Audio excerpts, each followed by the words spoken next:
the crowd continued to grow, the angry mob began to gather around the castle. The old man in the ivory tower said to his worried family, "Fear not. Simply create a story to tell all the farmers that the ones who live in the town are the reason their freedoms were restricted. Then all the peasants will fight amongst themselves."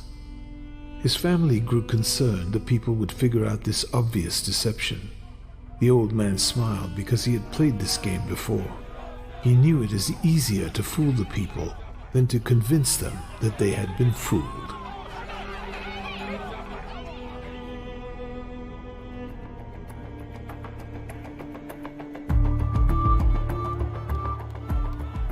Our society is intentionally being pitted against itself right now. To unravel this story, here's some facts for those who are beginning to question the very real COVID virus, why it's here, and some practical advice for those who see what will happen now and over the next few years. No matter what your beliefs are, temporarily lay down those beliefs and be skeptical to what you see. Our beliefs are nothing more than filters for reality, a coping mechanism to block out what you don't want to hear. Going in as a skeptic gives your mind permission to listen. There are 3 simple questions to ask: why, how, and what. Many of you have been seeing what's been going on for a while, and to be frank, the constant barrage of bad news is no longer beneficial to your mental health. But there's a new crop of people who've started to get an idea of what the world is, and you're frustrated and depressed because it seems like there's nothing that can be done. That is only partially true. To understand what you can do about the world slowly deteriorating in front of your very eyes, you need to be aware of the situation you are in. Why is all of this happening? All of us are in the midst of the kind we're used to with traditional rifles and bombs. This is about information. This is a form of non-violent warfare that has an incredibly high rate of success. People can plan for what they know, but they cannot prepare for something they are unaware of. This information war is in full swing, and we are losing badly. The news you read will be different from the news your friend reads, which is different from the news their friend reads. All of us are operating on a different world view. Because of this, it makes any sort of meaningful resistance very difficult to materialize. If no one can agree on the actual problem, it makes combating that problem very difficult, as everyone has their own different opinions over the best course of action. This is exacerbated by the global media. If you have dipped your feet in that rabbit hole, you should be aware by now that the entirety of the mainstream media is just another arm of the unelected intelligence community. While this is getting worse lately, it has been this way for over 50 years.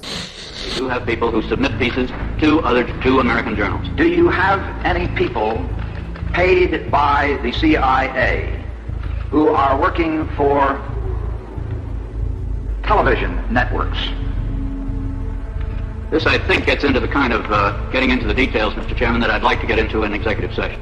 Do you have any people being paid by the CIA who are contributing to the national news services, AP and UPI? Well, again, I think we're getting into the kind of detail, Mr. Chairman, that I'd prefer to handle in executive session.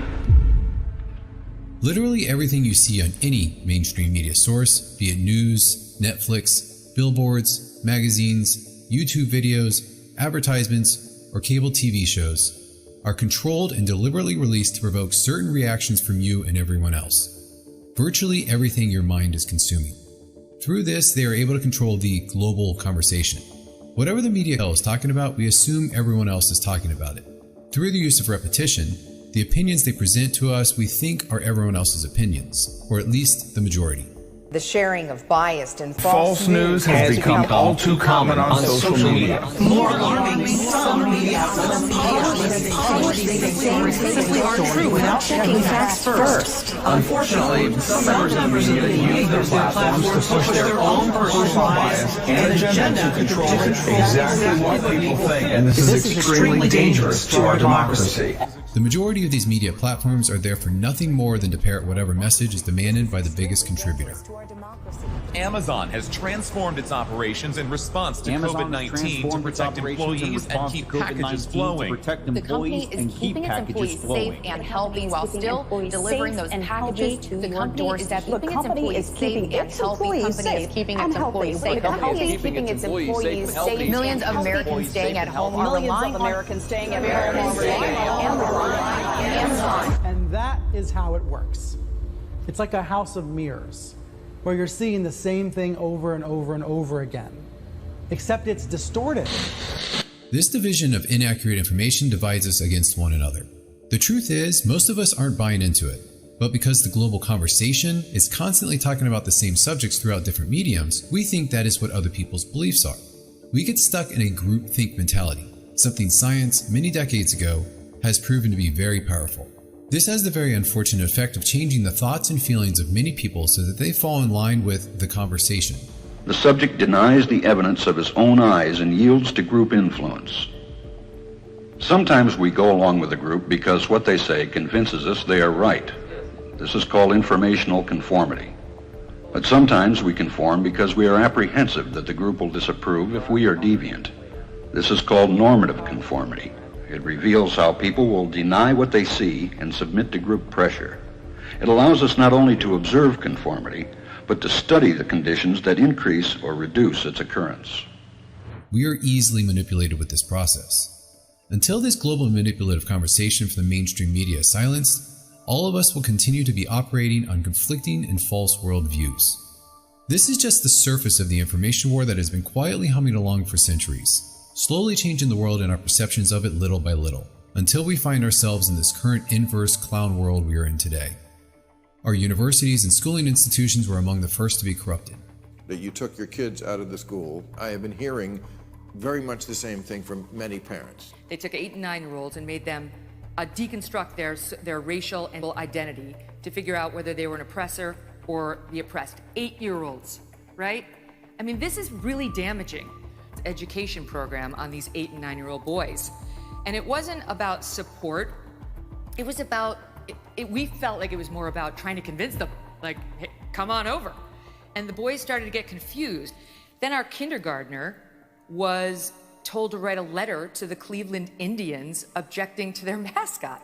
Now, he's 6. The result being multiple generations of people growing up filled with bad information from the earliest possible age, making it harder to overcome even when they see conflicting information with their very eyes.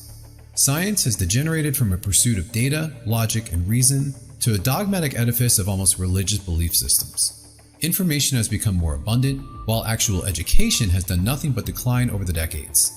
The modern human being has no idea where their food comes from, how their laws work, and that their money is based on absolutely nothing more than faith. We live as consumers only given the requisite information to part with our dollars to whomever pulls at our emotional strings the best. We have been manipulated into long workdays specifically because it makes for a purchase-happy public. Keeping our free time scarce means people pay a lot more for conveniences, gratification, and any other relief they can buy. It keeps us watching TV and its commercials, and it keeps us from following our ambitions. We have been led into a culture that has been engineered to leave us tired, hungry for indulgence, and willing to pay a lot for conveniences and entertainment while we're vaguely dissatisfied with our lives so that we continue wanting things that we don't have. We buy so much because it always seems like something is still missing. We have no idea what we are as a species and have been filled with nothing but bad information that comes apart at the seams once you peel back the layers and apply even a hint of scrutiny. Why don't we know all of this? Why weren't we told in the schools or the media? Because no one is ever going to educate you on how to overthrow them. This has been done on purpose over a long period of time to turn self-sustaining, healthy humans into poisoned, ignorant consumers completely dependent on the institution for their survival. The obvious endgame for this entire endeavor being perpetrated on the humans of the world is control. The uncomfortable truth is not control in the sense you may think. Control in the sense of livestock. Those at the so-called top of our society harvest human energy. Not in some mythical soul-sucking action we see in the movies, it's actually much simpler. In 1971, they have created a medium by which all human energy is measured, fiat money. Prior to 1971, it was sound money backed by gold, something scarce that for now you can't print out of thin air. Once that gold link was broken, it became fiat money that could be created at will by those in charge, and it essentially goes into their bank accounts first at full value. By doing so, they are able to invisibly steal from our pockets through an unnatural means they named inflation. They steal it openly through fees, licenses, and taxes, and covertly through inflation, fractional reserve lending, bailouts, and other complex economic terms they come up with to scare people away from asking questions. If you think just print more money is ever an okay thing to suggest, then I would strongly recommend you stop this video now and instead watch this short explanation about your currency. It is through this medium of fiat money that every human endeavor is measured, and through this medium that every human endeavor can be siphoned. When you create a new piece of technology, a new technique, or provide a service, everything we do we trade for fiat money. That fiat money all comes from the same made-up source. The people at the top of society have created a concept out of thin air and have tricked us over multiple generations to trade anything of value we create for this illusion. In truth, you never buy anything with money.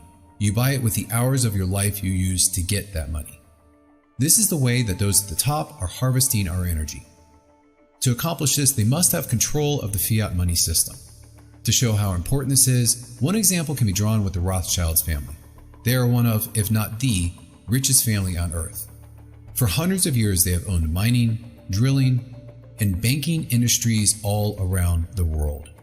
In nearly every country on every part of the globe, there's a Rothschilds-owned bank that often controls the money supply. Unknown to most of the general public, the Federal Reserve is no more federal than Federal Express. It is a privately owned bank sitting on its own private land that does not have to abide by U.S. law. The Rothschilds family owns a large portion of the Federal Reserve Bank. In 2000, there were only 7 countries that did not have a Rothschilds-owned bank. Then something happened in 2001 that created a reaction from the US military to bring democracy to the good people of Afghanistan and Iraq. By 2003, these countries had a brand new Rothschilds-owned bank. By 2011, 2 additional countries were the new benefactors of a Rothschilds-owned bank. Many people assume that those wars were about controlling the oil. But you don't have to control the oil if you control the money that is used to pay for that oil. After a constant stream of new war gone on for decades, there was a lapse of 4 years during the Trump administration without any news. Then on President Biden's first week in office, there was an immediate talk about the threats Iran has against our freedom.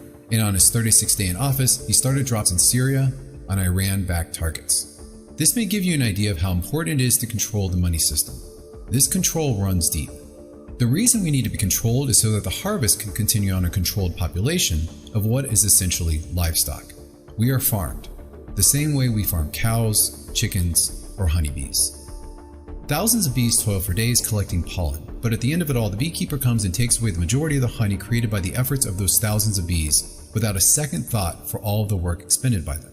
That is what our world is. Now we are at a point where the livestock population is getting too large and too wise to control effectively. The bigger and wiser the population gets, the more potential there is for unexpected events outside of the control structure of the elite. Those protests against Wall Street continue to grow across the country today. Here in New York. In 2011, an uprising began. Groups of hundreds of thousands of people started a movement called Occupy Wall Street, as they saw big banks and financial elites using criminal banking practices to quietly steal money away from every citizen around the world. The intent of Occupy Wall Street was to call out this elite parasitic class. However, those who control the money not only control the governments, but control the media as well. They fought back and used their media influence to misdirect the problem that people were seeing of the elite to a problem of race. The media simply changed the topic of the global conversation, a tactic you'll see again and again. The mention of news about Occupy Wall Street dramatically started to plummet as a cultural problem suddenly surfaced. This turned the cameras off of the elite and pointed the lenses between the citizens. The purpose of setting the population against itself is to deflect everyone from issues that could unite them. A very old divide and conquer technique. With this distraction, a plan that started in 1996 continued in motion. The plan comes with many names. It is put on by a handful of billionaires and powerful groups that have been in the shadows pulling the puppet strings for decades. Among them are the World Economic Forum,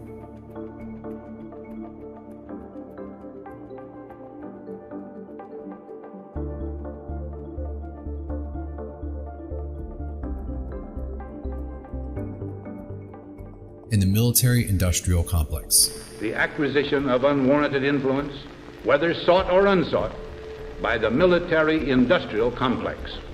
These are very powerful people who are openly stating they want even more control.